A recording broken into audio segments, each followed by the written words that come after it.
Hello everyone, and welcome to Inside the Mind of Sport. In this week's episode, we'll take a look at the craziest mental roller coaster in a penalty shootout ever, and we'll discuss why there's such a difference between the winners of Grand Slam tennis tournaments and the ATP Finals tournaments on the men's side. If you're enjoying the podcast, please like and share it with your friends. And if you have any particular points that you want me to discuss, make sure to find me on Instagram, Facebook, and Twitter at JWK Mental Performance Training, and just either send me a DM or comment on the posts. Now, let's dive into the mind of sports. Let's start off in the Major League Soccer, where in the first round of the MLS playoffs, the Orlando City played the New York City FC. Everything was happening relatively normally in this game, where the 1-1 regular time meant a penalty shootout needed to determine who was going on to the next round, when at the end of this penalty shootout, all chaos ensued. To paint a picture, New York City FC was going to take a penalty, and if Orlando was able to save it, they would progress to the next round. The referee blows the whistle, New York takes the penalty, and the Orlando City goalie saves the penalty. His teammates are ecstatic. They run towards him, hands in the air, shouting. There's big celebration. The Orlando City coach is so happy, he sprints off the field with his hands in the air and just leaves the stadium. On the other hand, the New York City players are just devastated. You can see their disappointment. Their heads are down, their shoulders are down. It seems like the game is done. But then the referee signals that there has to be a review. The Orlando City goalie may have left his line early. You see, in a soccer penalty, the goalie has to always have a foot on the line before the ball has been kicked. After review, it does indeed turn out that the goalie left his goal line too early, and the referees award him with a yellow card because of this infringement. Now, this is the second yellow card for that goalie, and therefore he gets a red card and is sent off the field. So the penalty has to be retaken, and Orlando City now doesn't have their goalie anymore. So substitute defender Rodrigo Slagle, a normal outfield player, has to go in goal to try and save this next penalty, or the retaken penalty. The whistle goes again. New York City kicks the ball, and this substitute defender saves it. Again, everyone excited, hands in the air, everyone screaming, running on the Orlando team. They think they won again. But then, that's not the end.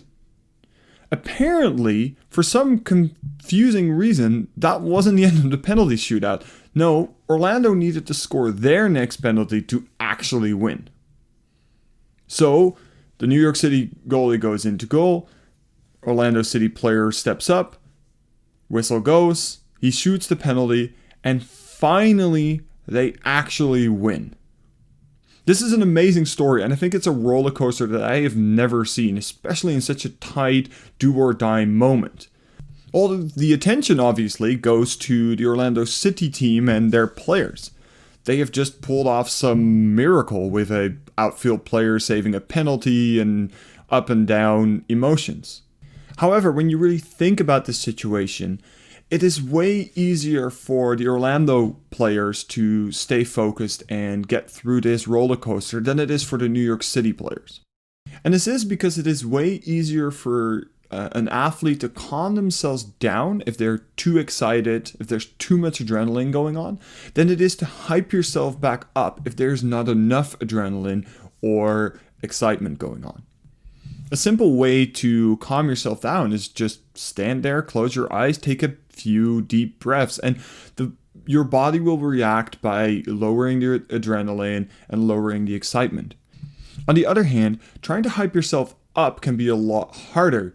Maybe you've seen weightlifters kind of get slapped in the face by their coaches to try and hype themselves up, or you've seen people like try and shout or talk to themselves. But very often it takes a lot more time and it's more of a slow build-up. If you've ever played in any competitive game, you know that starting probably a day or 2 days out from that really important game, you start feeling that adrenaline and that excitement build and build and build. And then when you get to the game, you can use that energy.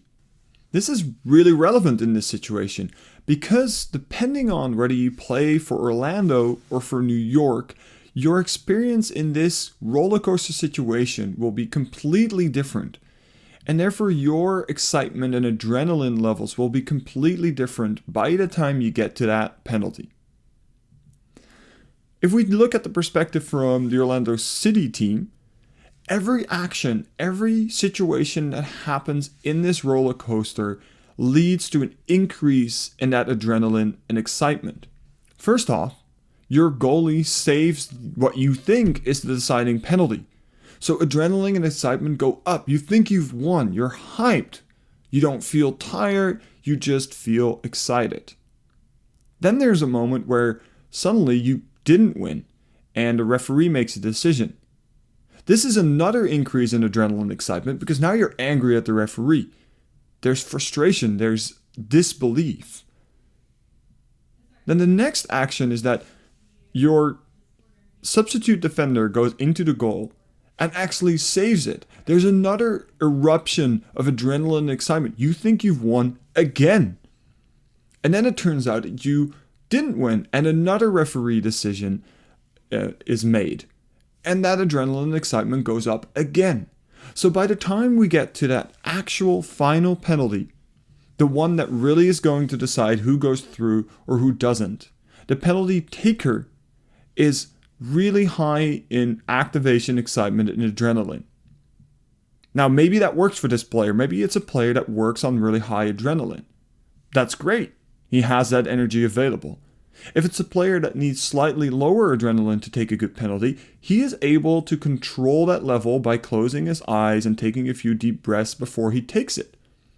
So he is in charge of the level of excitement and activation, like mental activation, that he will have in that particular moment. And therefore, he can be successful in taking that penalty. Now let's look at the perspective of the New York team. The first penalty is stopped. All adrenaline and excitement just falls away. You think you've lost. Heads go down, your shoulders goes down, it's all over.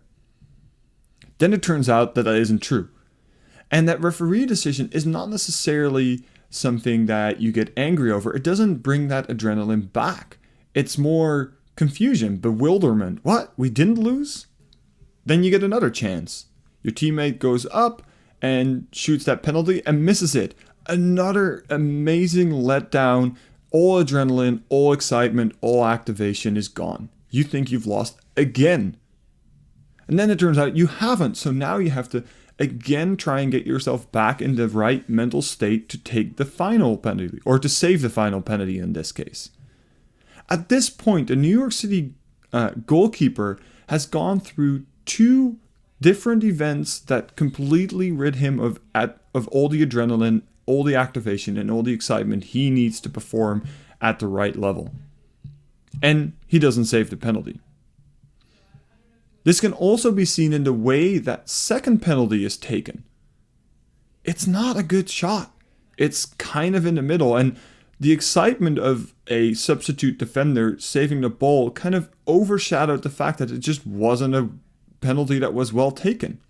If you look at the situation this way, it can explain why it's so much easier for an Orlando City player to be at the right mental state to perform in this particular moment than it is for a New York City FC player.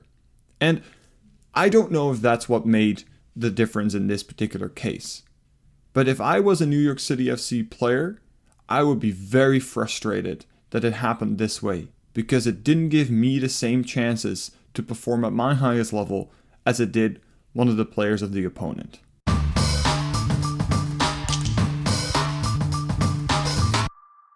For our second story today, we go to the world of tennis, where this week, Daniil Medvedev won the ATP Finals tournament, the unofficial world championships in tennis, and traditionally the last tournament of the year for male players. He is the sixth different winner in the last 6 years. But maybe more interestingly, it has been 6 years since one of the big three names in tennis, those are Roger Federer, Novak Djokovic, or Rafael Nadal, have won this tournament. And I know tennis enthusiasts will tell me that Rafael Nadal has never won the ATP finals, but it's still remarkable that these three powerhouses in tennis haven't been able to win this tournament for so long. It's even more remarkable when you consider that in the same 5-year period, those three players have won a whopping 16 out of the 19 Grand Slam tournaments. That is a 78% win ratio for three players in the four major tournaments every year. And to make this story maybe even a little more interesting, the winners of the last 4 years, besides this year's Russian Medvedev, are Bulgarian Grigor Dimitrov, German Alexander Zverev, and Greek player Stefanos Tsitsipas. All players who are labeled in the tennis world as the next gen players. Younger, talented players that are the future of the sport. To me, it seems highly unlikely that this is just a coincidence. So, what's going on here?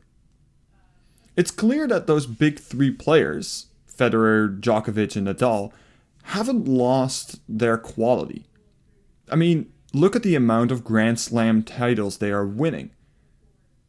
And why are these young players specifically doing so well in this tournament? I think there's some mental trickery going on here. After his win, Medvedev gave a bit of an insight into what might be happening inside the head of these young players. He said, "It means a lot. It shows what I'm capable of when I'm playing good, when I'm feeling good mentally and physically. So I know what I'm capable of. I just need to produce it more and more. A great boost of confidence for all the slams coming up and all the tournaments. Hopefully, I can continue this way." I think the last part of this quote is exactly at the core of what's going on here. Imagine being one of those four young players. Everyone says you're the future of the sport. You are going to be the next stars. And now you're one of those players and you look up at a Grand Slam tournament that in the roster, in the draw, has three players that together total 57 Grand Slam wins. There has to be an unconscious part of you that knows that it's so unlikely that you're going to win the tournament. Something completely crazy has to happen for one of those three not to win. Maybe you see one of them not playing well and you think, that might be good, but there's two more. It's not a conscious thing. These players aren't going into these tournaments thinking they can't win. They are probably quite confident that they can. They're, like Medvedev said, I can show what I'm capable of, and when I'm playing well, I can beat anyone. But there is an unconscious part when you go into a competition like this that you are not likely to win. And you can see this everywhere in the world of sport. There is an unconscious part, for instance, that says that it's less likely to win when you are playing on the road than when you're playing at home in a lot of team sports. And because of that, players tend to set less ambitious goals when they're playing at somebody else's place than when they're playing at their place. Now, imagine being that same player, that same young player, and you arrive at the ATP Finals. A tournament that hasn't been won by those same three players for 6 years. What's your unconscious mindset now? Your unconscious brain thinks it's more likely that you're going to win that tournament than that you're going to win those Grand Slams. Now, this unconscious mindset doesn't make a huge difference. The conscious mindset makes way more of a difference. It affects how we behave, how we prepare, what we do in games. But when it really comes down to it, when you're playing one of those big three players, and the margins are as small as they can be, that subconscious expectation that you will not win or you're not likely to win can make the difference between winning and losing that game. And you don't even know it's happening. So what will it take for this effect that is happening at the ATP finals now to start happening at the Grand Slams? When will we finally see the fall of these big three players in tennis? Well, the fact that this is happening at this different but prestigious tournament is already a really important part. Past experiences are listed as the most important source for confidence in confidence research. So having done something in the past is going to make it more likely that you are confident and will do it again. And although these past experiences are relatively specific, they are not completely specific. What I mean by that is that doing something in a certain situation can make you more confident to doing it in a similar but slightly different situation. So for instance, if I've been able to confidently hit a certain shot in practice, although it doesn't completely transfer, it will make it more likely that I'm confident to do it in a game. If we apply this to our next gen players, the fact that they're able to beat these top three players at the ATP finals will give them more confidence, both consciously and subconsciously, that they can do it at a Grand Slam tournament. Now, on top of that, a second important factor of confidence listed in confidence research is what we call vicarious experiences. Seeing other but very similar people succeed at a task you would like to succeed at. So the fact that one next-gen player beat the big three at ATP finals made it more likely that other next-gen players were going to do the same thing. Those things combined, if they keep happening enough in places outside those Grand Slams, will give these players more and more confidence that they can actually beat the top three at Grand Slam tournament. It will obviously take time before we can really see this in action. And that's obviously due to the size of the dominance that the top three players have had. It's a big ask. It's a big thing to overcome. But these wins for next-gen players at important tournaments like the ATP Finals is the first step for them to tackle this problem. I will be looking at those players more and more to see whether they can use the confidence they have built over these 5 years in the ATP Finals to finally start attacking the top three at the Grand Slam tournaments.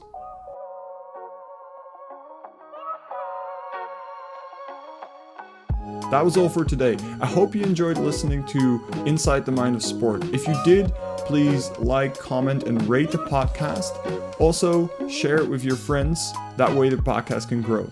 If you have any questions, make sure to find me on Instagram, Facebook, YouTube, or Twitter, searching for JWK Mental Performance Training. And I hope to see you again in the next episode.